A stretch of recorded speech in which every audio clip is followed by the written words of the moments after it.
የኛ ድርሻ መለመን ለማኞች ነን። የኛ ድርሻ ደጅ መጥናት ነው። ደጅጠኞች ነን፣ ፍጡራን ነን። ይሄንማ ማወቅ አለብን። በሱ ድርሻ ይገባል። ዛሬ መድኃኒዓለም ከዛሬማ ማለፍ የለበትም ይሏል። አትመኩ በጾማችሁ። ዋጋ የሚከፍለው እኮ እግዚአብሔር ነው። ዋጋ የሚሰጠው እግዚአብሔር ነው። ጾመኛ ነኝ ብላችሁ አትመጻደቁ። የአስሬ ምራቅ እየተፉ ፊታቸውን አኮስኩሰው እንደሚታዩ ሰዎች ቅስስ እንደሚሉት እንደሱ አይደለም። ልብላ ልብላ የሚለውን ልዘማ የሚለውን የሚያስታብየንን የሚያሰድበንን ክፉ ነገር እንድናስብ የሚያደርገንን የፈቃደ ስጋን ኃይል ታደክማለች። የሚገርም ነው። ጾም ትጾማላችሁ ግን ታማላችሁ። ትጾማላችሁ ግን ነገረኞች ናችሁ። በስብሰባችሁ ነገር ነው የምትፈትቱት። ነገር ትብትብ ነው። ሰውን ለመጥለፍ ነው። ቅንነት ይጎላችኋል። በጾማችሁ በጸሎታችሁ በእውቀታችሁ አትመኩ። አንመሰክርም ሃይማኖታችን እንሸማቀቅበታለን። ነጠላችንን አጥፈን የሆነ ነገር ውስጥ ነው የምንከተው። ከነጠላችን ከታየን ፋራ ቂል የምንባል ይመስለናል። ስራቸውን እንደሰሩት እነሱ የነፍስ ጾም ፍጹም ያድነኛል ማለት የሚደንቅ ነው። እንዳይረክሱ ማሰብ፣ በመብል መርከስ እንዳለ ማሰብ። ጾም እኮ እሱ ነው። መብል ያረክሳል። የሚገለን ይሉኝታ አይደለኛ ማተባችን እስከ ማስበጠስ የሚያደርሰን ይሉኝታ እኮ ነው። እንዳናስቀድስ የሚያደርገን ይሉኝታ ነው። ትንሽ ወንበር ስናገኝ አጠገባችን ያለው ሰው ባለስልጣን ከሆነ እኛ የጨነቀን ጊዜ ነው ወደ እግዚአብሔር የምንሄደው። ከዛ በፊት እኮ አናውቀው። ሰው ሲመጸውት ገንዘቡን ነው የሚሰጠው፣ ንብረቱን ነው የሚሰጠው። ሲጾምስ ራሱን ነው የሚሰጠው ለእግዚአብሔር። ፈቃደ ስጋ ወይም ስጋ ኃይለኛው በጾም ከታሰረ በኋላ በነፍሳችን እግዚአብሔርን በደንብ ማገልገል እንችላለን። ብዙ ሰው ጾምን በስጋው ብቻ ነው የሚጾመው። ቆይቶ መመገብ ብቻ ጾም የሚመስለን ሰዎች ስላሉ ለእግዚአብሔር መልካም ፈቃድ ባለን ጥቂት ደቂቃ የምንነጋገረው ከዚህ ኃይለ ቃል በመነሳት የነፍስ ጾም በሚል ርዕስ ይሆናል።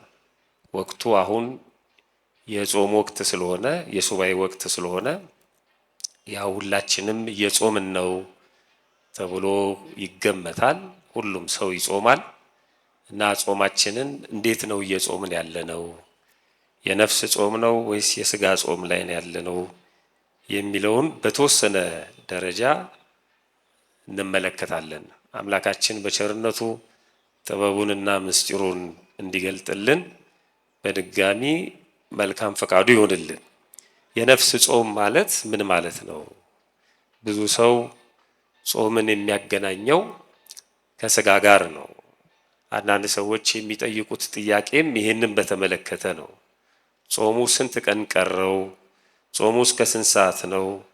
የሚበላውና የማይበላው ምንድን ነው? የመሳሰሉ ጥያቄዎች ይነሳሉ።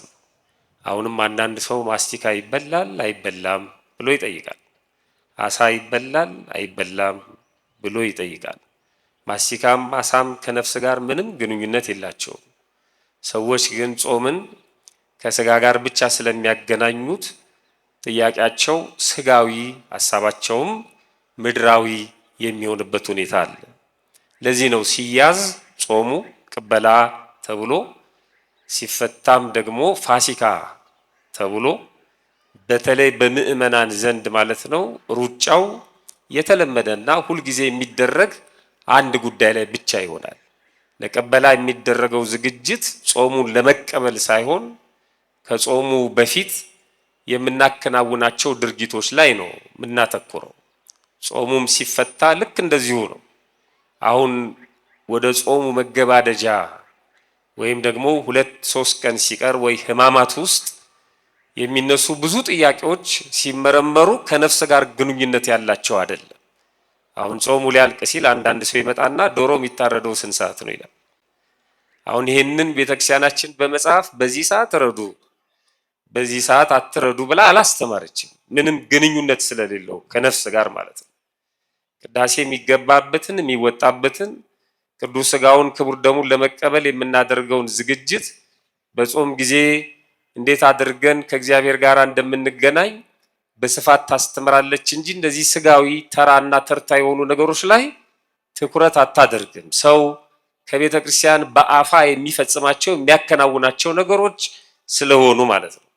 እና ብዙ ሰው ጾምን ከዚህ ጋር ብቻ ወይም ከስጋ ጋር ብቻ ያገናኘዋል። ጾም በራሱ ዓላማው ይሄ አይደለም። ስጋን ማድከም ሲባል ስጋ የሚደክምበት ምክንያቱ ምንድን ነው? እንድንታመም ነው? ስራ መስራት እንዲያቅተን ነው? ለስጋችን ደንታቢስ እንድንሆን ነው? ስጋችንን እንድናዋርድ ወይም እንድንጾም የተፈቀደበት የተፈለገበት ምክንያት ምንድን ነው? ቁልፉ እና ትልቁ ምስጢር እዛ ጋር ነው ያለው። መነሻ ላይ ያነበብኩት የመጽሐፍ ቅዱስ ክፍል የማቴዎስ ወንጌል ምዕራፍ 22 ወደ ላይ ከፍ ብላችሁ ስታነቡ ከቁጥር 35 ጀምሮ ከእነርሱም አንድ ሕግ አዋቂ ሊፈትነው መምህር ሆይ ከሕግ ማናችይቱ ትእዛዝ ታላቅ ናት ብሎ ጠየቀው ይላል።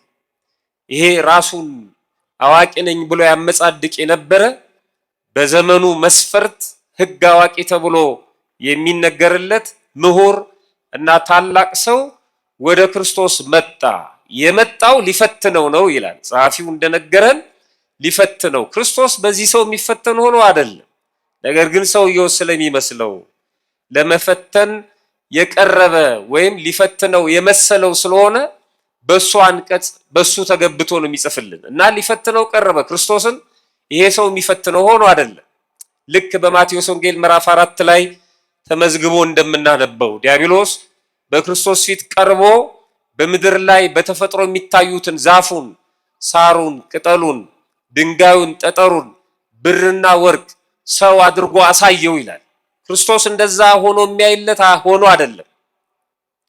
በተፈጥሯቸው እንዳሉ ነው የሚያያቸው። ነገር ግን ዲያብሎስ ስለመሰለው ይላሉ መተርጉማሉ እና ይሄም ሰው ስለመሰለው ሊፈትነው በፊቱ ቀረበና ከሕግ የትኛይቱ ትእዛዝ ታላቅ ናት ብሎ ጠየቀው ይላል።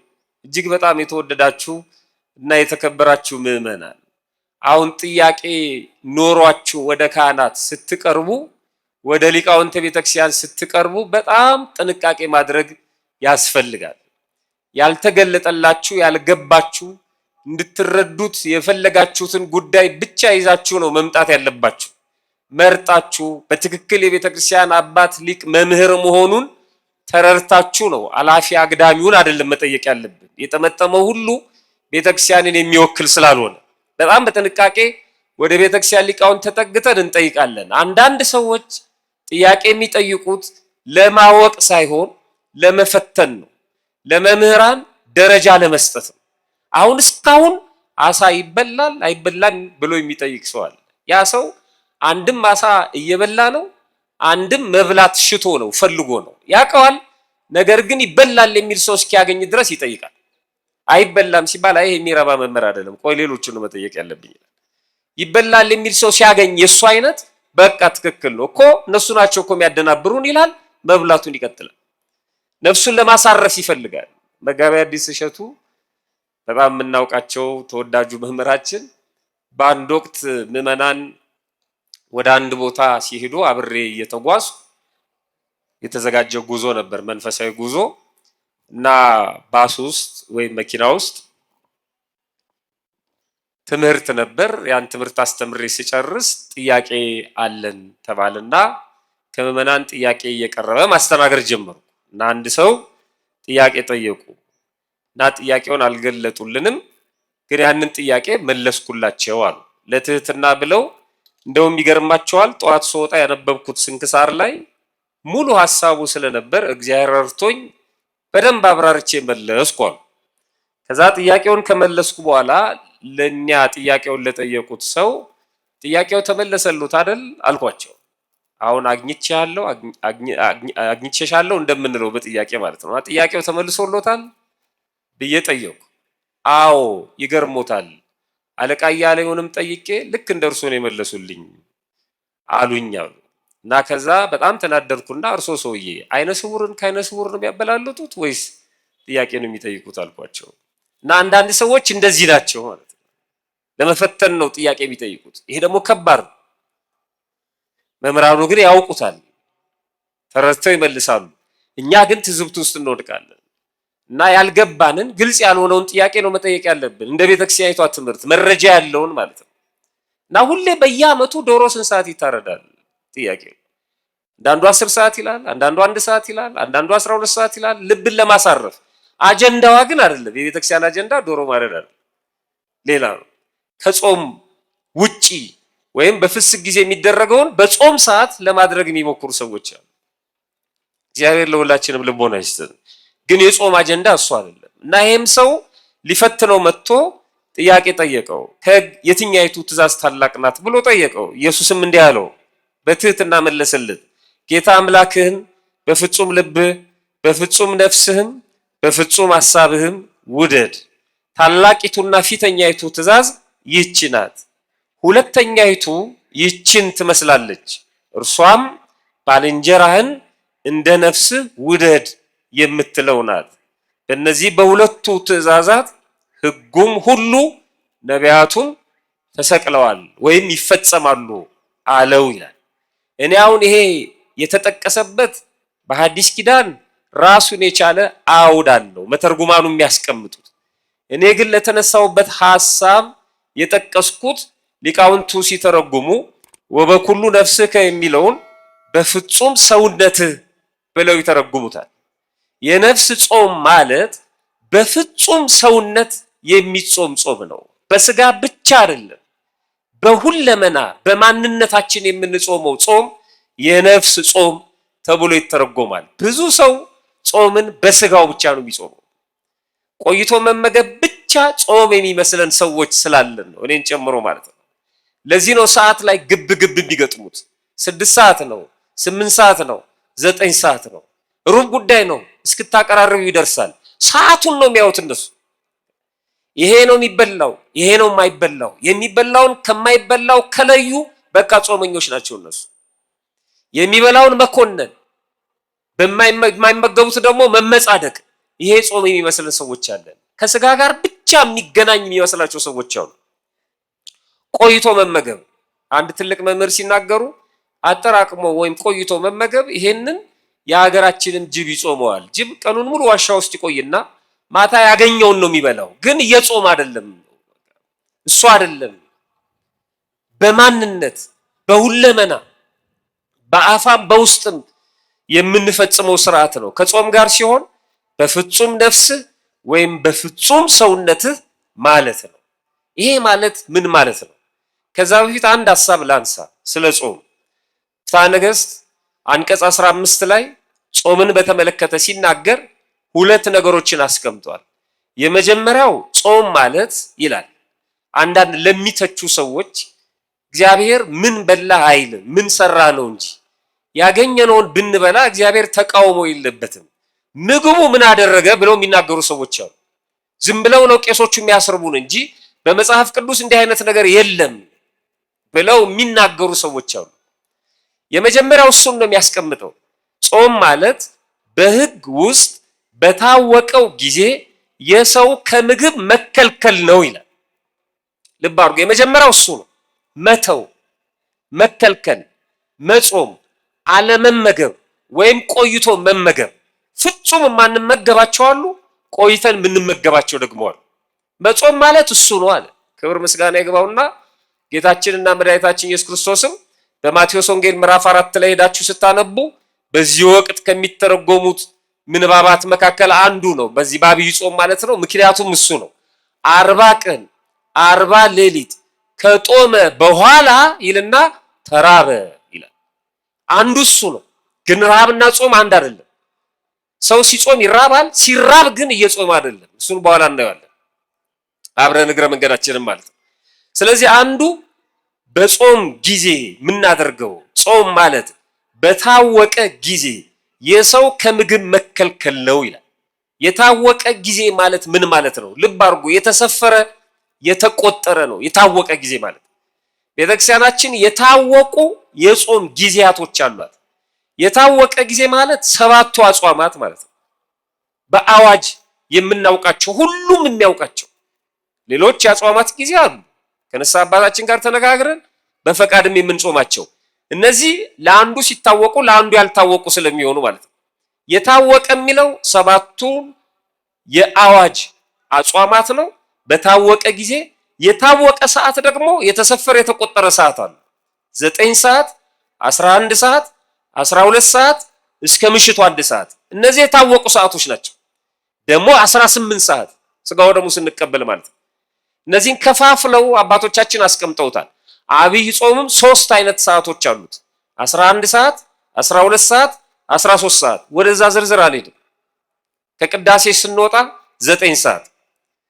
እነዚህ የታወቁ ሰዓታት የታወቁ ጊዜያቶች የሚላቸው እነዚህ ጊዜያቶቹ እና ዓርብና ረቡዕን ጨምሮ 7ቱ አጽዋማት የጾም ጊዜ የጾም ወቅት እንዳለ መጽሐፍ ቅዱስ ይናገራል።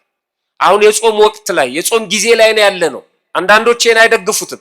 በፈለከው ሰዓት መጾም ትችላለህ የሚሉም አሉ። ጾምን ከተቀበሉ በኋላ እንደሱ አይደለም። በፈለግነው ሰዓት ተነስተን የምንጾምበት በፈለግነው ሰዓት ደግሞ የምንፈስክበት ስርዓት የለም። መጽሐፍ ቅዱስ እንደዚህ ይላል። የሐዋርያት ሥራ ምዕራፍ 27 ቁጥር 9 ላይ ብዙ ጊዜም ካለፈ በኋላ የጦም ወራት አሁን አልፎ ስለነበረ በመርከብ ለመሄድ አሁን የሚያስፈራ ነበር ይላል። ብዙ ጊዜም ካለፈ በኋላ የጦም ወራት አሁን አልፎ ነበር ይላል። የምን ወራት ነው ያለው? የጦም ወራት ማለት ነው። ጊዜያት ወይም ወቅቶች እንደነበሩት ጾም መጽሐፍ ቅዱስ ይነግረናል። ሁለተኛው ፍትሐ ነገሥቱ የሚነግረን ሁለተኛው ሐሳብ የጾምን ትርጉም ነው። ምስጢራዊ ትርጉሙን ሲነግረን ከላይ ያለው ቅድም እንደነገርኳችሁ በታወቀ ጊዜና ሰዓት የሰው ከምግብ መከልከል ጾም ነው ብሏል። ከምግብ የምንከለከልባቸው ጊዜያቶች አሉ። ፈጽሞ ማንመገባቸው ምግቦች አሉ። ቆይተን የምንመገባቸው ምግቦች አሉ። ሁለተኛው ትርጓሜ ወይም ምስጢር አንደኛ ሰው በደሉን ለማስተስረይ ትጠቅማለች ይላል። ጾም የኃጢአት ስርየት ለማግኘት ትጠቅማለች። ከሚታዘዙ የንስሐ መድኃኒቶች መካከል አንዱ በነፍስ ሐኪሙ በካህኑ ከሚታዘዙት መድኃኒቶች መካከል አንዱ ጾም ነው። ልክ ሐኪሙ ማዘዣ ጽፎ ፕሪስክሪፕሽን የምንለውን መድኃኒት እንደሚያዝልንና ሰዓቱን ነግሮን መጠኑን ነግሮን ውሰዱ እንደሚለን የነፍስ ሐኪሞቻችን ካህናቱ ቀኖና ከሰጡን በኋላ ወይም ኃጢአታችንን ከተናዘዝን በኋላ ከሚያዙልን መድኃኒቶች አንዱ ጾም ነው። ይሄን ያህል ሰዓት ይሄን ያህል ጊዜ ጾም ይሉናል። ለምን? የኃጢአት ስርየት ለማግኘት ማለት ነው። ስለዚህ የሚጾም ሰው የኃጢአት ስርየት ያገኛል። ኃጢአትን ለማስተስረይ ትጠቅማለች። ሁለተኛ ዋጋን ለማብዛት ትጠቅማለች። ከእግዚአብሔር የምንቀበላቸው የተለያዩ ጸጋዎች ዋጋዎች አሉ። የነፍስም የስጋም ማለት ነው። ዋጋ ለማግኘት ነው የምንሮጠው ወደ ቤተ ክርስቲያን። እግዚአብሔር ዋጋ ያሳጣን። በእውነት በኃጢአታችን ምክንያት የምናጣው ዋጋ አይኑርም። ቆምን በማስተማራችን ቁጭ ብለን በመማራችን በመቀደሳችን በማስቀደሳችን በማገልገላችን መተን በመሳለማችን በመውደቅ በመነሳታችን በመመጽወታችን በመዘመራችን ስሙን በመጥራታችን መታሰቢያውን በማድረጋችን የምናገኛቸው ዋጋዎች ብዙ ናቸው። እነዚህን ዋጋ ለማብዛት ጾም አንዱ መንገድ ነው። ዋጋውን ለማብዛት ትጠቅማለች ይላል። ከእግዚአብሔር የምናገኘውን ዋጋ። ሶስተኛ የፈቲውን ኃይል ለማድከም ትጠቅማለች። ፈቲው ፈቃደ ስጋን ማለት ነው። ልብላ ልብላ የሚለውን ልዘማ የሚለውን የሚያስታብየንን የሚያሰድበንን ክፉ ነገር እንድናስብ የሚያደርገንን የፈቃደ ስጋን ኃይል ታደክማለች። የሚገርም ነው። ጾም ከረሃብ ትለያለች። አራተኛ ጾም ፈቃደ ስጋን ለፈቃደ ነፍስ ታስገዛለች። በዚህ በስጋው ዓለም ነፍስ ተጨቁና ነው የምትኖረው። ፈቃዷን እንድትፈጽም ስጋ አያሰናብታትም። በተሰጠው ነፃ ፈቃድ ከፈለገ አሁን ከዚህ ጉባኤ ነቅሎ ይዟት ይሄዳል። አንድ የስልክ ጥሪ ቢመጣለት ነቅሎ ነው ይዟት የሚሄድ። ነፍስ በጣም ተጨንቃ በጣም ተደስታ ከዚህ የሚበልጥ የለም ብላ ቁጭ ብላ ተረጋግታ ስትሰማ የእግዚአብሔርን ቃል አሁን የምትሰሙት በነፍሳችሁ ነው። በስጋችሁ አማካይነት ቢሆንም በነፍሳችሁ ነው። የምትረካው እሷ ነች። ስጋ ይቁነጠነጣል፣ ከባድ ነው፣ አያርፍም። መጥቶ እንኳን አያሳርፋትም። ቅዳሴ ተጀምሮም አያሳርፋትም።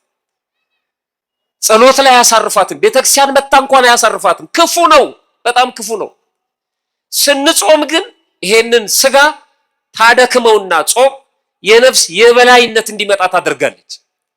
ትሁት ይሆናል ሰው፣ በነፍሱ እግዚአብሔርን ይሰማዋል፣ በነፍሱ እግዚአብሔርን ያገለግለዋል ማለት ነው። ለዚህ ነው መጾም ማለት እግዚአብሔርን በነፍስ ማገልገል ማለት ነው። በመላው ማንነት ማገልገል ማለት ነው እግዚአብሔርን። መመጽወት ገንዘብን ወይም ልብስን ጨርቅን ነው ወይም የሚበላ ጉራሽን። ሰው ሲመጸውት ገንዘቡን ነው የሚሰጠው፣ ንብረቱን ነው የሚሰጠው። ሲጾምስ ራሱን ነው የሚሰጠው ለእግዚአብሔር። በጣም የተለየ ስጦታ ነው ራስን መስጠት ማለት ነው፣ ራስን ማስገዘት። ለዚህ ደግሞ የምትጠቅመው ጾም ፈቃደ ስጋን በማድከም ፈቃደ ስጋን ለፈቃደ ነፍስ በማስገዛት ትጠቅማለች ማለት ነው። ስለዚህ ፍትሐ ነገሥቱ የጾምን ምንነት የጾምን ጥቅም ስብስብ አድርጎ በአንድ አንቀጽ ነግሮናል። ወደ ተነሳንበት ነጥብ እንሂድና ዋናውን ነገር ተመልክተን ትምህርታችንን እናጠቃለን። በዚህ በጠቀስኩላችሁ ምዕራፍ ላይ የሚነግረን በጥቅሉ እንዴት መጾም እንዳለብን ነው። እንዴት ነው የምንጾመው? ጌታ አምላክህን በፍጹም ልብህ፣ በፍጹም ነፍስህም፣ በፍጹም ሐሳብህም ውደድ። በፍጹም ነፍስ ማለት ቅድም እንዳስቀመጥነው በፍጹም ሰውነት ማለት ነው። ጾም እግዚአብሔርን በፍጹም ነፍስ ማለት በፍጹም ሰውነት የምናገለግልበት ምስጢር ነው ጾም። በዚህ የተጠቀሙ ብዙ ቅዱሳን አሉ።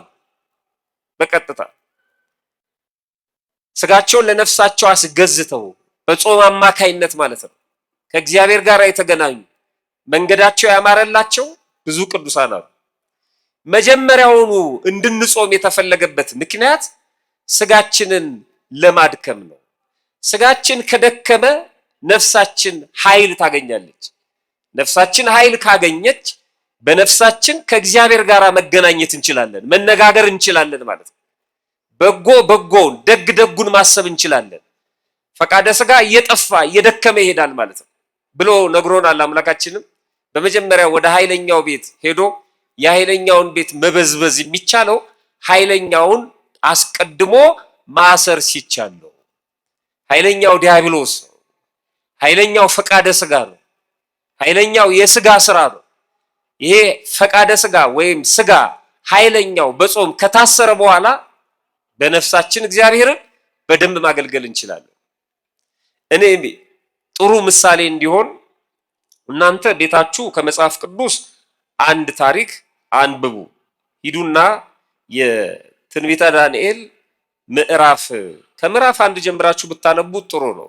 የነዚህ ሶስቱን ሕፃናት ታሪክ ወደ እሳት ከመጣላቸው በፊት መልአኩ ቅዱስ ገብርኤል መጥቶ ሕፃናቱን ከማዳኑና የማዳን ስራውን ከመግለጡ አስቀድሞ ከ3 ዓመት በፊት የተፈጸመ ታሪክ ነው የምታነቡት በትንቢተ ዳንኤል ምዕራፍ 1።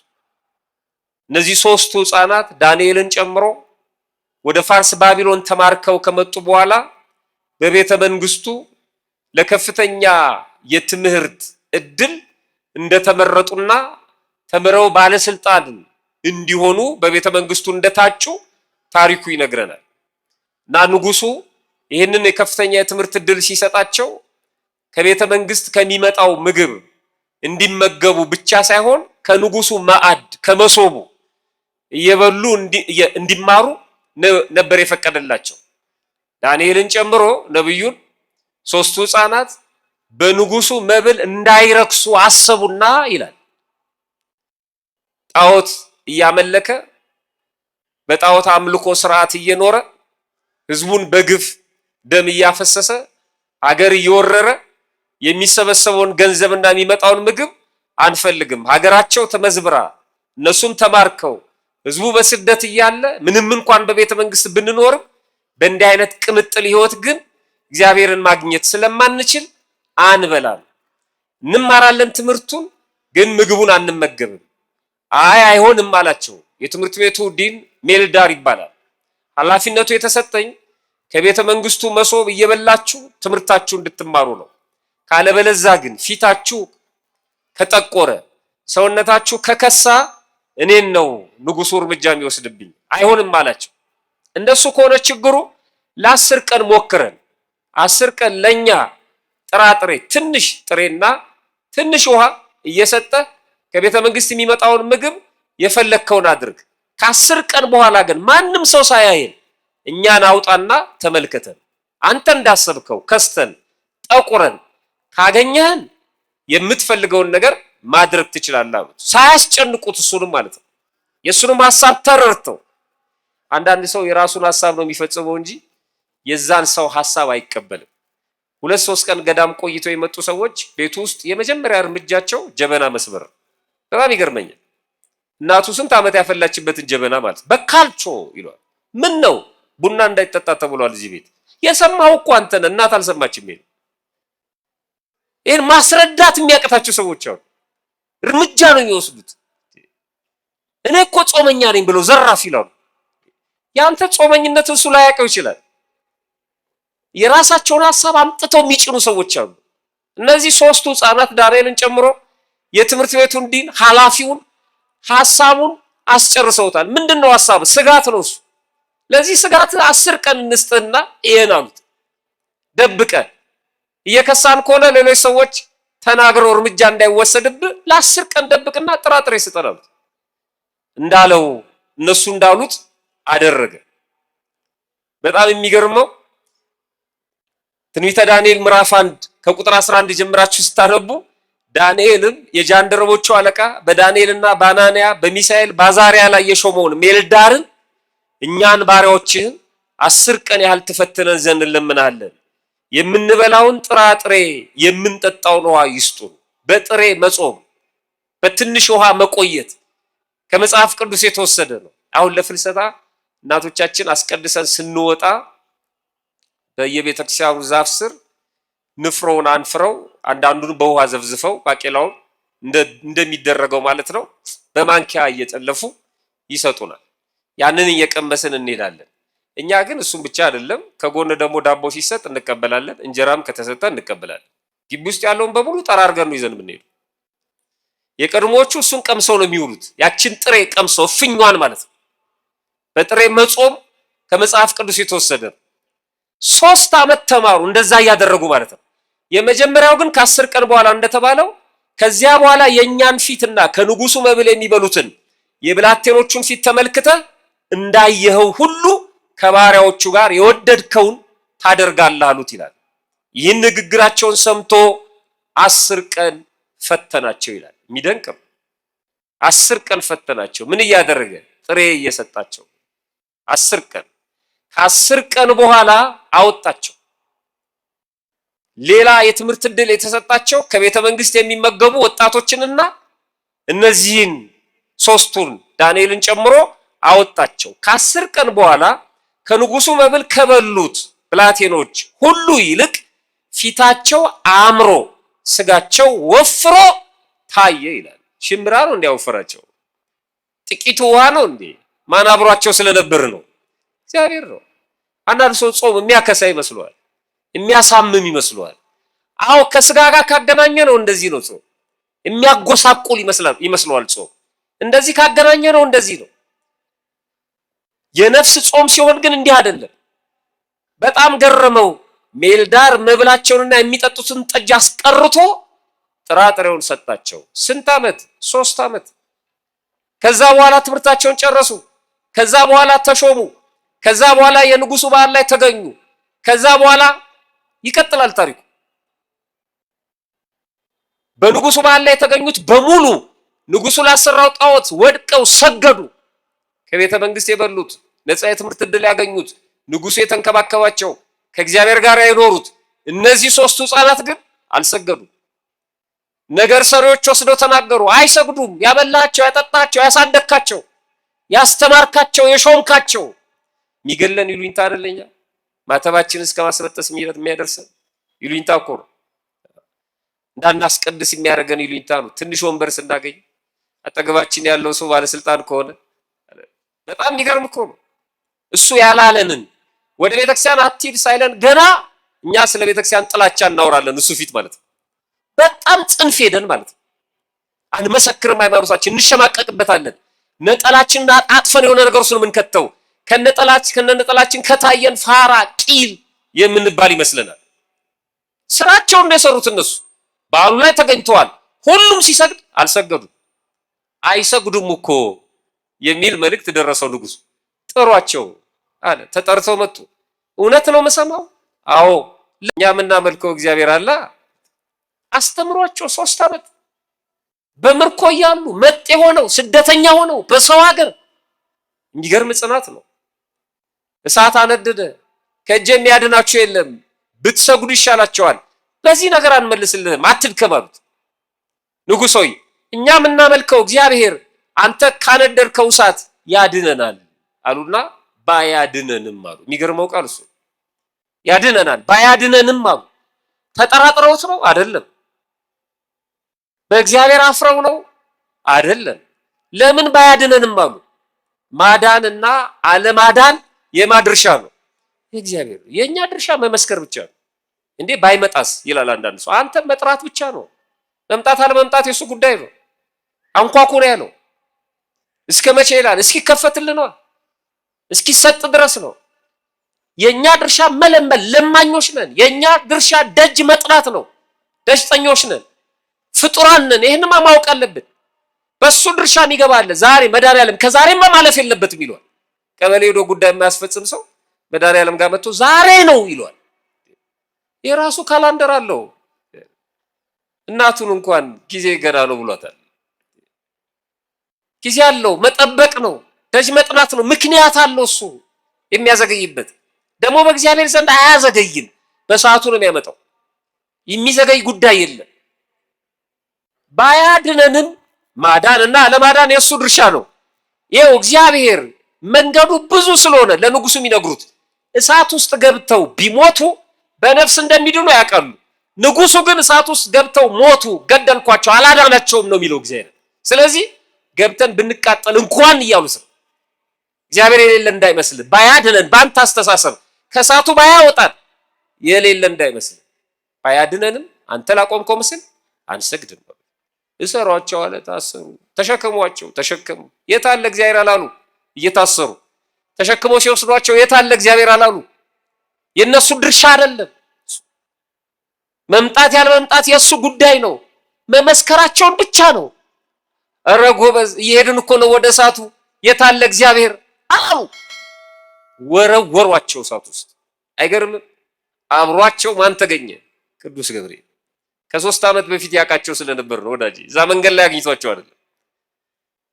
በጾማቸው፣ በጸሎታቸው፣ በእምነታቸው ያውቃቸው ስለነበር። እኛ የጨነቀን ጊዜ ነው ወደ እግዚአብሔር የምንሄደው። ከዛ በፊት እኮ አናውቀው። እኛ እኮ ዛሬ ነው የምንጀምረው ማለት ነው። ግን ቸር ነው እግዚአብሔር፣ አባብሎ ያቆየናል። የተሳካልን ጊዜ እኮ የለንም። የከበቡ ሌሎች ናቸው።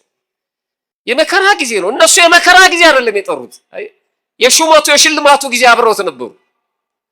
ነፃ የትምህርት ዕድል ሲሰጣቸው አብረውት ነበሩ። በፍጥነት ነው የገባው እና እንኳን አላሉትም፣ አብሯቸው ነበረ። ያን ምድራዊ እሳት አጠፋው። አየው መጾም፣ ከእግዚአብሔር ጋር መሆን በጣም የሚገርም ነው። የነፍስ ጾም ፍጹም ያድነኛል ማለት የሚደንቅ ነው።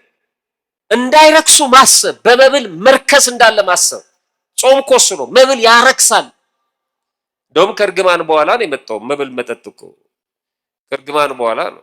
ለዚህ ነው እንስሳ ወይም የጋማ ከብቶች የምንላቸው ቅዱስ ዮሐንስ አፈወርቅ እንደተናገረው አብዝተን በመገብናቸው ቁጥር ይላል እንስሳቱን አብዝተን በመገብናቸው ቁጥር አብዝተው ለጭነት ዝግጁ ይሆናሉ። ሰው ግን አብዝቶ በጾመ ቁጥር ነው አብዝቶ ለአገልግሎት ዝግጁ የሚሆነው። በተመገበ ቁጥር እየደከመ ነው የሚሄድ። ሰው ሲበላ ይደክመዋል። አንዱ የእርግማን ውጤት ስለሆነ ማለት ነው። ስለዚህ ሰው ሲጾም ወደ እግዚአብሔር እየተጠጋ ነው የሚሄደው። የመጨረሻ አንድ ታሪክ ልጨምርና ትምህርት ይላጠቃል።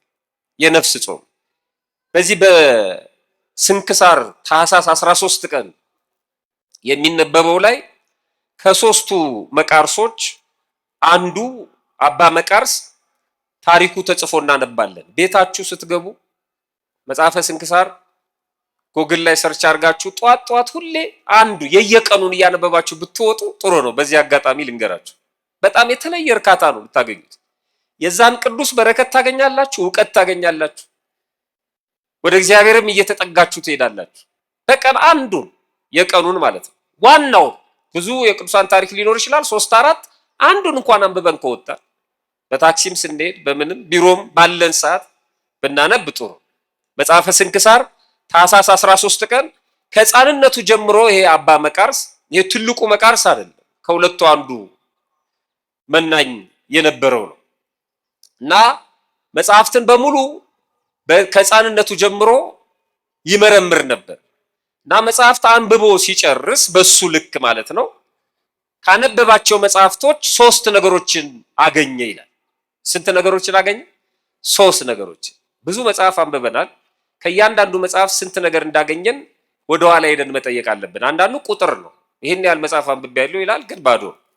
ነጭ ወረቀት ይዛችሁ ያነበባችሁት መጽሐፍ ስትጨርሱ ከዚህ መጽሐፍ ምንድን ነው ያገኘሁት? ከእምነታችሁ አንጻር፣ ከስራችሁ አንጻር፣ ከማህበራዊ ሕይወት አንጻር ጽፎ ያንን እዛ መጽሐፍ ውስጥ ማስገባት ደግሞ ወደሚቀጥለው መጽሐፍ መሸጋገር ማለት ነው እንጂ ዝም ብሎ ልክ እንዳለቀ ሌላ መጽሐፍ የሚስብ ሰው አለ እና በቀን 40 መጽሐፍ አነበብኩ 3 መጽሐፍ አነበብኩ ይላል። እሱ ምንም ዋጋ የለውም። ስናነብ ምንድን ነው ያገኘነው ከዛ መጽሐፍ? አንዳንዱ ጥርግ ብሎ ይሄዳል የያዘውን ለቆ ማለት ነው። የሆነ የፍልስፍና መጽሐፍ ያነብና እስከ ዛሬ ለካ እየታታለልኩ ነበር ይላል። እንደሱ አይደለም። እና ምንድነው ከአንዱ መጽሐፍ አንደኛው መጽሐፍ ደግሞ በተለይ መንፈሳዊ መጽሐፍ ስናነብ በጣም ጥንቃቄ ማድረግ አለብን። እና 3 ዋና ዋና ነገሮችን አገኘ ለራሱ መጽሐፍቶች ቅዱሳት መጽሐፍትን አንብቡ። አንደኛ ይሄ ዓለም በጠቅላላ እንደሚያልፍ ተረዳ። ዓለም ይሄ ጣራው፣ ግድግዳው፣ ዛፉ፣ ቅጠሉ ሳይሆን ኑሮው ራሱ ሹመቱ፣ ሽልማቱ፣ ሀብቱ፣ ድህነቱ፣ ታላቅነት፣ ታናሽነት፣ ተፈናቃይ፣ አፈናቃይ፣ ገዢ፣ ተገዢ፣ አሳሪ፣ ፈቺ ይሄ በሙሉ ያልፋል። ጠቅላላ ያልፋል። ያለው ሰው ለካ ዝም ብሎ ነው የሚደክመው። ሁሉም ያልፋል።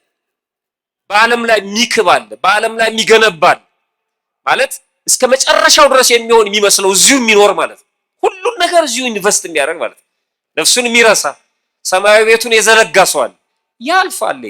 እንዳለ ያልፋል፣ ተጠራርጎ ያልፋል። ሁለተኛ በኃጢአተኞች ላይ ይፈርዳል እግዚአብሔር። ወደ ዘላለም እሳት፣ ወደ ገሃነመ እሳት ይሄዳሉ ኃጢአተኞች። ሶስተኛ በጻድቃን እንደሚፈርድላቸው፣ ለጻድቃን እንደሚፈርድላቸው ተረዳ። ወደ ዘላለም ሕይወት ይሄዳሉ፣ መንግስቱን ይወርሳሉ። እነዚህ 3 ነገር ተረዳ። ታዲያ እኔ አሁን የአባቴን የእናቴን ሀብት ወርሼ አግብቼ ወልጄ ባለስልጣን ሆኜ ተሹሜ ነግጄ አትርፌ የመኖሬ ሁኔታ ምን ዋጋ አለው አለ። እሱ ነው ያለው። ይሄን ምን ይጠቅማል መድከም ዝም ብሎ? ስለዚህ ገና ካሁኑ እግዚአብሔርን አግኝቼ ከእግዚአብሔር ጋር እየኖርኩ ሲመጣ በቀኝ መቆም ይሻለኛል ብሎ ወሰነ። ሁሉን ነገር አልፈልግም አለ። ወደ ምናኔው ህይወት ገባ። ለመጀመሪያ ጊዜ ከሚኖርበት ከተማ ውጪ በጣም ሩቅ ቦታ ሄዶ በአንድ ገዳም በስርዓተ ምንኩስና በምናኔ መኖር ጀመረ። ሰው የማይደርስበት ብሎ አስቦ ማለት። ምክንያቱም ሰው ከመጣ ከባድ ነገር ነው በዓለም ውስጥ ያለውን ነገር አያለው ብሎ በጣም ሩቅ ክብረ በዓል ላይ ብዙ ከቆየ በኋላ በምናኔ ህይወት በጣም ጠንካራ ሆኖ ከእግዚአብሔር ጋር እየተነጋገረ ቆይቶ አንድ ቀን የከተማ ሰዎች ሲመጡ ተመለከተ። እዛ ይሄ ነገር ለከተማ ቅርብ ነው ለካ እኔ ሩቅ ነው ብዬ ነበር። የከተማ ሰዎች ከመጡማ ምን ዋጋ አለው ከዚህም መራቅ አለብኝ ብሎ አሰበ ይላል። ድሮ እንደዚህ ነበር፣ ሰው ከከተማ ይርቃል። አሁን አንዳንድ ሰዎች ከከተማ የራቀውን ሰው በምናኔ በብህቱና የሚኖረውን ሰው ያመጡትና ከተማቸው ላይ ወይም ቤታቸው ላይ የራሳቸው የግላቸው አባት ያደርጉታል፣ ያበሉታል፣ ያጠጡታል፣ ያሰናክሉታል እና ዘዋሪ ይሆናል ማለት። ከዛ ቤተክርስቲያን ብለው እነዚሁ ሰዎች ደግሞ መጨረሻ ሃይማኖታቸውን ይክዳሉ። ይሄን የመሰለ ድምጽ ይዘ ይሄን የመሰለ መልክ ይዘ ኑ እኔ አስቀጥሮታለሁ ብሎ ከገዳም የሚያፈልሱ ሰዎች አሉ። አባቶች ሰው ሸሽቶ የሄደውን እዚሁ ይሁኑ ፈተና ቢኖርም እኛ አለን የሚያስፈልጎትን እንረዳውታለን እርሶ በጸሎት ያግዙን ነው የሚባለው። ንቅል አድርገው ያመጣቸዋል ወደዚህ ማለት ነው። እና የራሱ አባት ያለው አለ፣ የራሱ አማካሪ ያለው፣ የራሱ ቤተክርስቲያን ያለው አለ ቤት ውስጥ። እንደዚህ አይደለም። እና ጠልቶ ነው ፈተናውን መከራውን ከእግዚአብሔር ጋር መኖር ይሻላል ብሎ ኑሮውን ሸሽቶ ነው የሄደው። ሲያያቸው አይሄማ ለከተማ ቅርብ ነው አለና የገዳሙን ማህበረሰብ አማክሮ ወደ እግዚአብሔር አሳስቦ ከዛ ገዳም ሩቅ ለመሄድ ወደ በረሃ ገባ ይላል። የ10 ቀን መንገድ ተጓዘ ይላል። በጥሩ ገስጋሽ የ10 ቀን መንገድ እንደተጓዘ ከዛ ለመሸሽ ማለት ነው 4 ነገሮችን አገኘ እዛ በረሃ ላይ። አንደኛ ዋሻ አገኘ፣ ሁለተኛ ውሃ አገኘ፣ ሶስተኛ ፍራፍሬ የሚያፈራ ዛፍ አገኘ፣ አራተኛ ያንን ፍራፍሬ የሚመገቡ ቆቆችን ተመለከተ ይላል። አሁን እግዚአብሔርን እዚህ ሆኜ ባገለግለው የመረጠው ስፍራ ይመስላል። ዋሻውን እጠቀምበታለሁ ለመጠለያ፣ በብህቱና ተወስኖ ለብቻ ለመኖር ጥሩ ነው አለ። ውሃውን እንደዚሁ፣ ፍራፍሬውም ለምግብ ይጠቅማል፣ ቆቆችንም መመገብ እችላለሁ አለ እና በዛ ተወስኖ ለመኖር ተስማማ ከነፍሱ ጋር። ግን የትኛውን ልመገብ አለ። እግዚአብሔርን እያገለገለ በጾም በጸሎት ተወስኖ ነው የሚኖረው። ፍራፍሬውን ልመገብ ወይስ ቆቆቹን ልመገብ ብሎ አሰበ። ፍራፍሬውን መመገብ በጣም ከባድ ነው አለ። ምክንያቱም ፍራፍሬውን መልቀም፣ የበሰለውን ካልበሰለ መለየት፣ እስከሚበስል ድረስ ማስቀመጥ፣ በሰለ አልበሰለ ብሎ እንደገና ቼክ ማድረግ፣ መውጣት መግባት ይበዛዋል። ስለዚህ ይሄ የጸሎት ጊዜን ይሻማል አለ። የሚገርም ነው። አሁን አንድ ሰው ስጋዊ ስራ ሲያስብ ሃይማኖቱን ማሰብ አለበት። ክርስትናዬን ይነካዋል፣ ይጎዳዋል ወይ? ነፍሴን ያደህያታል ወይ? ስጋዬ ለስጋዬ ጥሩ ነው፣ ነፍሴስ ብሎ ማሰብ አለበት። እና ይሄ ሰዓት ይሻማል አለ። ጥሩ ቆቆቹን ልመገብ አለ። ደግሞ ቆቅ መመገብ፣ ስጋ መብላት ለመነኮሳት ትርምት ነው፣ ክልክል ነው። እና በሱባኤ በብህቱና በተባቶ እየኖርኩ እንዴት ስጋ በላለሁ አለ። እና ታዲያ ምን ልመገብ አለ። ጨነቀው። ለነፍሱ ሲያስብ ሰው ይጨነቃል። አይ የወንድምን ስጋ ያለ ቢላዋ ከመብላት አይበልጥም። ስለዚህ ቆቆቹን ብመገብ እግዚአብሔር ምንም አይለኝም፣ እነዚህ ፍራፍሬዎቹን ሰዓት ስለሚሻማብኝ አልመገብም ብሎ ወሰነ። እሱ ነው ያለው። ስጋ መብላት የወንድምን ስጋ ያለ ቢላዋ ከመብላት አይበልጥም ያለው እሱ ነው። አሁን ይሄንን ይዛችሁ ደግሞ መንደሩ ስጋ ጀምሮ አላችሁ። እንደሱ ማለት አይደለም። ይሄን ያለው እሱ ነው፣ የበቃው አባት ማለት ነው። ስለዚህ ብመገብ ይሄንን እግዚአብሔር ምንም አይለኝም ብሎ አሰበ። እነዛን ቆቆች ለመመገብ አንድ ወጥመድ አዘጋጅቶ እዛ ዛፉ ስር ያስቀምጥና እሱ ወደ ተጋድሎ ይሄዳል። መመገብ ሲፈልግ ከዋሻው ሲወጣ አንዲት ቆብ ወጥመድ ውስጥ ገብታ ትጠብቀዋለች። በቀን አንዳንድ ቆቅ ወጥመድ ውስጥ እየገባለት ይላል ስንክሳሩ ስታነቡ ብዙ ዓመት በተጋድሎ ኖረ ያን እየተመገበ። ከዕለታት አንድ ቀን ከቁስጥንጥንያ ከተማ አንድ መነኩሴ ዋሻ ለመፈለግ ከትልቅ ገዳም ማለት ነው ወደዛ በረሃ መጣ ይላል። በዚህ በአብይ ጾም ብዙ አባቶች በማህበር ከሚኖሩበት ገዳም ለብቻ ለመኖር ወደ በረሃ ይሄዳሉ። ክርስቶስ ለብቻው ያሳለፈው ጾም ስለሆነ ለብቻቸው ለማሳለፍ ዋሻ ፈልገው ማለት ነው ለመኖር ከበዓታቸው ይወጣሉ፣ ከማህበሩ ከገዳሙ ይወጣሉ። እነ ዞሲማስ የማርያም ግብፃዊቷን ታሪክ የጻፈልን ትልቁ አባት በዚህ ሁኔታ ነው ዋሻ ሲፈልግ ነው በአብይ ጾም ማርያም ግብፃዊቷን አግኝቶ ታሪኳን የጻፈልን። በረከታቸው በሁላችን ላይ አድሮ ይኑር በሉ። እና ይሄ የታወቀ ስርዓት ነው። እና ይሄ መነኩሴ ዋሻ ለመፈለግ ሲሄድ ወደዛ በረሃ ደረሰ። እዛ በረሃ ላይ ሲደርስ ያ አባት አባ መቃርስ እንደለመደው ከዋሻው ወጥቶ ወደ ወጥመዱ ሲሄድ አንድ ቆቅ ወጥመድ ውስጥ ገብቶ አገኘ። ያችን ቆቅ ይዞ የለመደው ነው። ይሄ ወደ ዋሻው ሲገባ ይሄ መነኩሴ ተመለከተው። ከከተማ የመጣው መነኩሴ ማለት ነው። ዋሻ ሊፈልግ ነው የመጣው። አብይ ጾምን እዛ ላይ ያሳልፍ ነው፣ ለጾም ነው የመጣው። ሲያየው ግን ደነገጠ። ቀርቦ አላናገረውም፣ ሰላምታም አልሰጠውም። እንዴት መነኩሴ ሆኖ እንዴት ስጋ ይበላል? ያውም በአብይ ጾም ይሄ ነገር እንዴት ነው አለና ይሄንንማ ለሊቀ ጳጳሱ መናገር አለብኝ ብሎ ፊቱን አዙሮ ወደ ቁስጥንጥንያ ገሰገሰ ይላል። ዋሻ ለመፈለግ መጥቶ ለሱባኤ መጥቶ ሰይጣን እንዴት እንደሚጫወትብን ተመልከቱ። ዞሮ ሮጠ። ወሬኛ ሰውና በቀስት የተነደፈ ሰው አንድ ነው ይላሉ አባቶች። በቀስት የተነደፈ ሰው ቀስቱ እስኪነቀልለት ድረስ ያቁነጠንጠዋል፣ ይቸኩላል። በስለት የተወጋ ሰው ምክንያቱም ይጠዘጥዛል ህመሙ። እስኪነቀልለት ድረስ በጣም ረፍት የለውም። ወሬኛ ሰው ሰው አግኝቶ ያንን ወሬውን እስኪ ተነፍስ ድረስ ልክ በቀስት እንደተወጋ ሰው ይቆነጠነጣል። አጋጥሟችሁ አያውቅም? ቅዳሴ ላይ ስልክ ደውሎባችሁ እናንተም ደግሞ ታነሱና ቅዳሴ ላይ ነው፣ ዝም ብለህ ስማኝ የሆነ ነገር ልነግርህ ነው ይላል። ቅዳሴ ላይ ነኝ ያላችሁት ማለት ውጋት ነው በቃ የሚሆንባችሁ። የት ነው ያለኸው ይላችኋል። ካልተናገረ አያርፍ። በጣም ከባድ እኮ ነው። ይደርሳል የሚባል ነገር የለም። ለወሬ ሮጦ ወደ ቁስጥንጥንያ ከተማ ሄደ።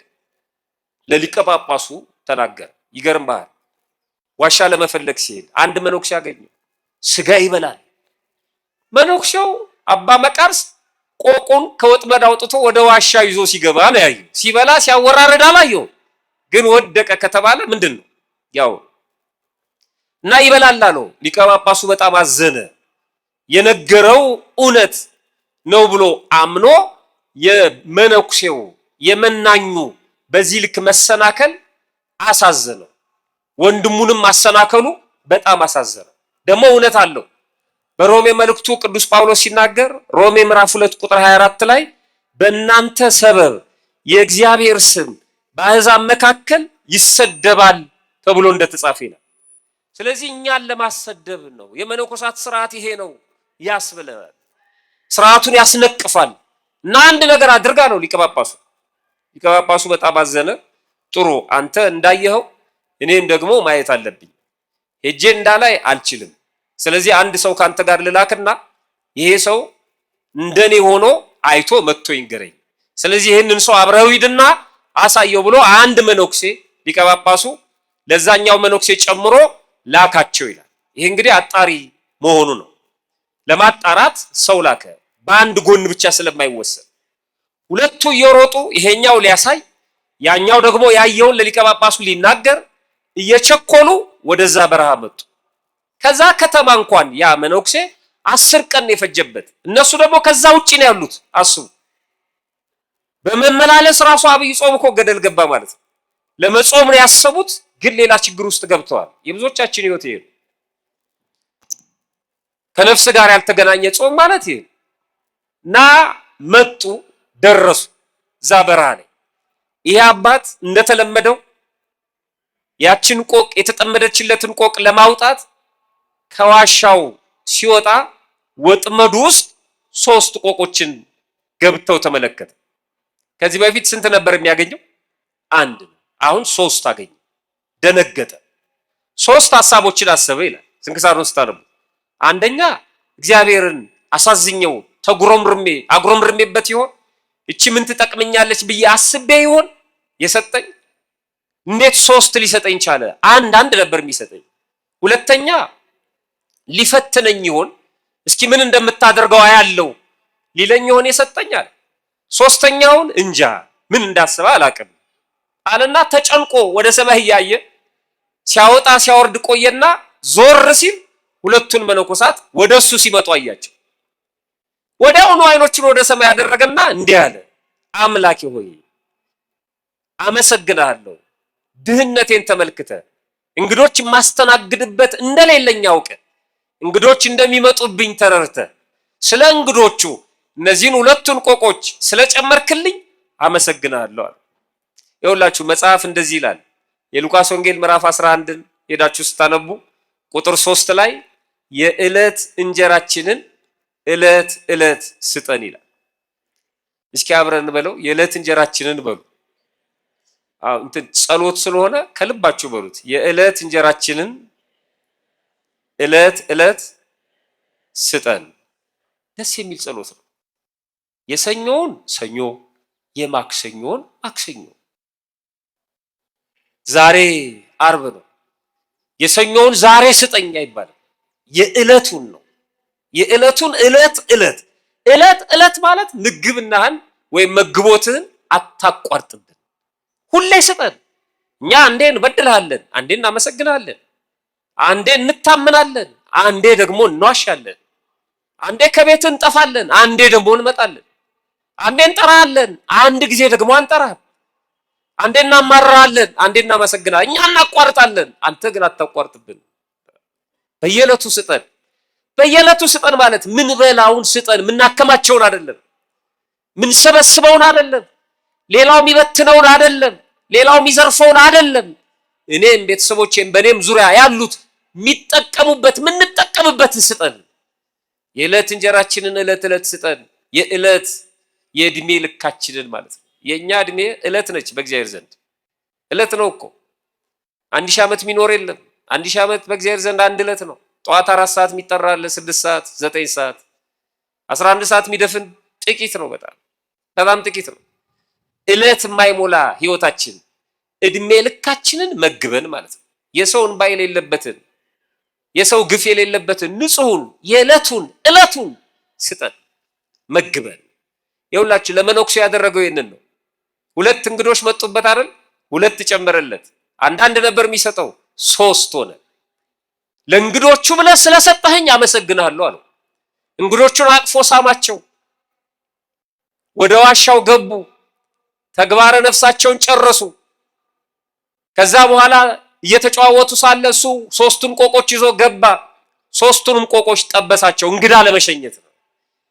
የራሱን ለብቻው አቀረበ፣ 2ቱን ለነሱ አቀረበ። ተጠብሰዋል ቆቆቹ። መነኮሳት ዞር ብለው ሸፈን ብለው ይመገባሉ። ልማድ አለ፣ ሌላ ሰው እንዳይሰናከል። እሱ ዞር ብሎ ሸፈን አድርጎ ጸሎት አድርጎ ተመገበ፣ ጨረሰ። ዞር ሲል 2ቱ አልተመገቡ። ቆቆቹ በፊታቸው አሉ የተጠበሱት። እሱን ነው የሚጠቁሙት እነሱ። ይኸው አየው ሲበላ ይባባላሉ እነሱ ማለት ነው። ግን ጾመኞች ናቸው። ተመግቦ ጨረሰ። ዞር ሲል አልተመገቡም። ውይ አባቶቼ አልተመገባችሁም እኮ ለምንድን ነው ማትበሉት አላቸው። እንግዳ ወደ ቤታችሁ መጥቶ አቅርባችሁለት ጓዳ ጓዳውን ስትሉ ተመልሳችሁ ስትመጡ ምግቡ ያልተበላ ከሆነ እንደምትደነግጡት ማለት ነው። አልበላሁም እኮ ምን ሆንክ አይጣፍጥም እንደምንለው ተጨንቆ ምን ሆናችሁ አላቸው። እንዲህ አሉት። ንባቡ በጣም ይገርማል።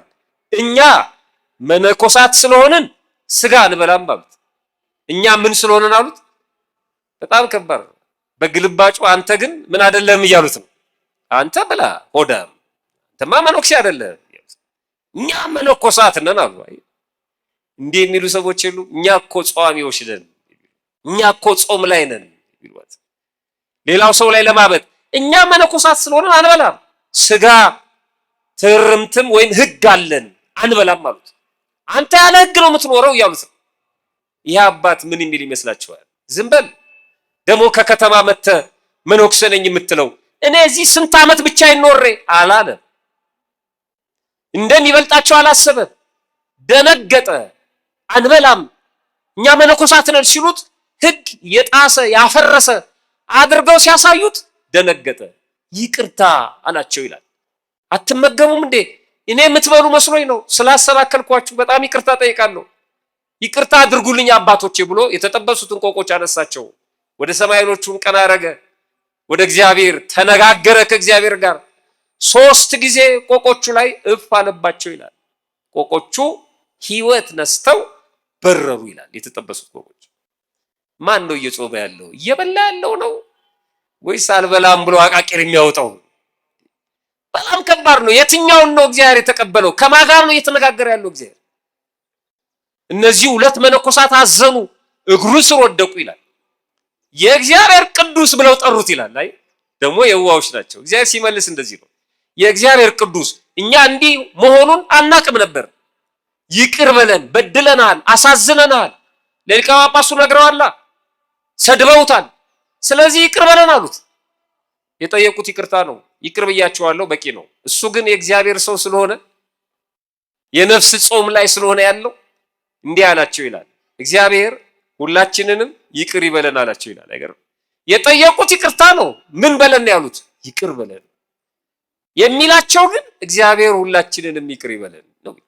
ለኢትዮጵያም የሚጠቅማት ይሄ ነው። ለሀገራችንም እንደዚህ አንዱ ይቅርታ ጠያቂ፣ አንዱ ይቅርታ ተጠያቂ። አሁን በሀገራችን አሁን ቃቃ ነው የሚጫወተው ሰው። ይቅርታ ሊጠይቁን ይገባል ይላል። ተነሱ። የሚሻለው እግዚአብሔር ሁላችንንም ምን ቢለን ነው?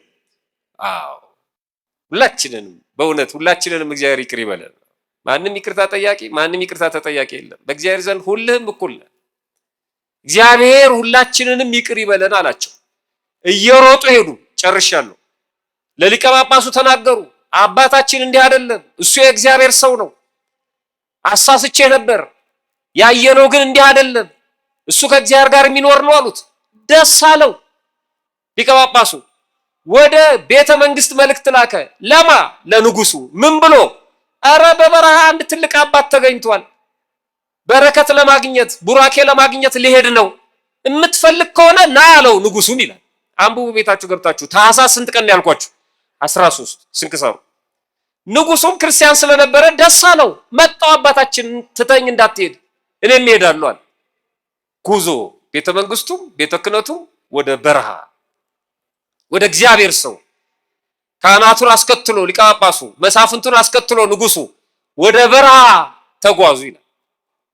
እግዚአብሔር ግን ተሬዎ ታይታ ስለማይፈልጉ ቅዱሳን የነገሩትን ስለሚፈጽም እነሱ ልክ ሲደርሱ ነፍሱን ከስጋው ይቅርታ ነፍሱ ከስጋው ሳትለይ በአካለ ስጋ እንዳለ መላእክት መጥተው አሳረጉት ይላል። ልክ እንደነ ኤልያስ ማለት ነው። ያንን አባት ይዘውት ሄዱ። ምክንያቱም እሱ ተናግሯል። ሰው ይፈራል፣ ከከተማ ርቋል። የ10 ቀን መንገድ ወደ በረሃ የገባው ለዚህ ነው። አሁን ደግሞ ቤተ መንግስቱም ቤተ ክህነቱም ነቅሎ ነው የመጣው። ከእንዲህ አይነት ህይወት በአፋ ስለሆነ እግዚአብሔር የማይፈልገውን ነገር ስለማያደርግ ብድግ አድርጎ አሳረገው ይላል። ልክ ሲደርሱ እሱ ሲያርግ በመላእክት ታጅቦ የሚገርም ነው። ሊቀ ጳጳሱ አወቀና እንዲህ አለ፣ የእግዚአብሔር ቅዱስ ሆይ ብሎ ጠራው። እባክህ ለህይወታችን የሚጠቅም አንዲት ቃል ንገረን፣ ይህን ሳትነግረን እንዳትሄድ አለው። ንጉሱም አለ ለህይወታችን የምትጠቅመንን አንዲት ቃል እዚህ በረሃ ድረስ ተገኝተን ያንተን ዝና ሰምተን ወደ ገዳም ስንሄድ ምን ብለን ነው የምንመጣው? ወደ ደብረ ሊባኖስ ስንሄድ አባታችን አቡነ ተክለ ሃይማኖትን አናግረናቸው ነው የምንመጣው? ወይስ ከህንፃው ጋር ፎቶ ተነስተን ነው የምንመጣው? ወይስ የበቃ አባት እዚህ አለ ብለን የሆነ ዋሻ ውስጥ ወረቀት ከተን ነው የምንመጣው? ይሄን ነው የሚነግረን። የዛን ገዳም ባለቤት አናግረን እባክህ ለህይወታችን የሚጠቅም አንድ ቃል ንገረን። 3 ቃል ነገራቸው። ማጠቃለያ እሱ ነው። የለመኑት አንድ ነው፣ 3 ነገራቸው። መላእክቱ አቆሙት። እንደ ኤልያስ ነው፣ እያረገ ነው። የመጨረሻው ቃል አንደኛ እንዲህ አላቸው፣ ከሐሜትና ከነገር ስራ አንደበታችሁ ይከልከል አላቸው። ትጾማላችሁ ግን ታማላችሁ፣ ትጾማላችሁ ግን ነገረኞች ናችሁ። በስብሰባችሁ ነገር ነው የምትፈትቱት። ነገር ትብትብ ነው፣ ሰውን ለመጥለፍ ነው። ቅንነት ይጎላቸዋል። ሁለቱ ይሄን ነበር ያደረጉት።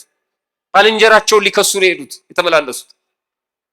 ትጾማላችሁ ግን አንደበታችሁን ከልክሉት አላቸው። በአድራሻ ለነሱ ነው፣ በግልባጭ ለኛ ነው። የነፍስ ጾም የሚሆነው እሱ ነው። ከሐሜትና ከነገር ስራ አንደበታችሁ ይከልከል አለ። ሁለተኛ በእውቀታችሁ አትታበዩ፣ በጾማችሁ በጸሎታችሁ አትመኩ አላቸው። አይገርምም?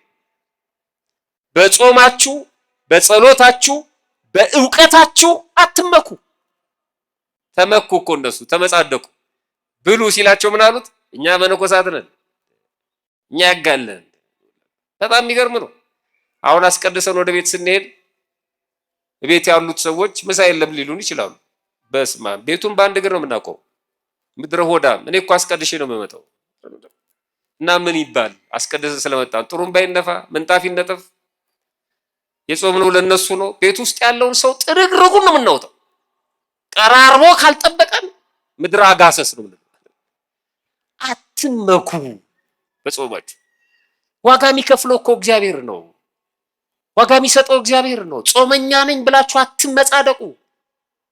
የአስር ምራቅ እየተፉ ፊታቸውን አኮስኩሰው እንደሚታዩ ሰዎች ቅስስ እንደሚሉት እንደሱ አይደለም። አትታበዩ በእውቀታችሁ፣ አትንጠባረሩ አላቸው። ሶስተኛውና የመጨረሻው የሚገርም ነው። እግዚአብሔር አድሮባችሁ እንዲኖር ትፈልጋላችሁ አላቸው።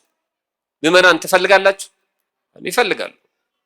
እግዚአብሔር አድሮባችሁ እንዲኖር ከፈለጋችሁ አላቸው። የሚደንቅ ነው። እርስ በርሳችሁ ተዋደዱ አላቸው።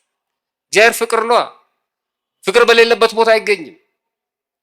በተለይ በጾም የጎሪጥ እየተያየን በክፋት በአይነ ቁራኛ እየተጠባበቅን እንዴት ይሆናል? እርስ በርሳችሁ ከተፋቀራችሁ እግዚአብሔር በመካከላችሁ ይገኛል። እነዛ 2 መነኮሳት እግዚአብሔርን እየፈለጉት ነበር፣ አላገኙትም። ወንድማቸውን እየጠሉ። ይሄኛው ግን እግዚአብሔር ከእርሱ ጋር ነበር። አባ መቃርስ የነፍስ ጾም ላይ ስንሆን እንደዚህ ነው። በጾማችን አንመጻደቅም፣ እርስ በርስ እንዋደዳለን። የነፍስ ጾም ላይ ስንሆን እንደዚህ ነው። ከሐሜትና ከነገር አንደበታችንን እንከለክላለን። ሊቁ ቅዱስ ያሬድም ዓይንም ይጹም፣ ጆሮም ይጹም፣ አፍም እግርም እጅም ሁሉም ይጹም፣ አፍአዊውም ጾም አለበት። ያ ሲሆን ጾማችን የነፍስ ጾም ይሆናል። ፈጣሪያችን በቸርነቱ ጾመን ለመጠቀም ያብቃል። ይቆየን።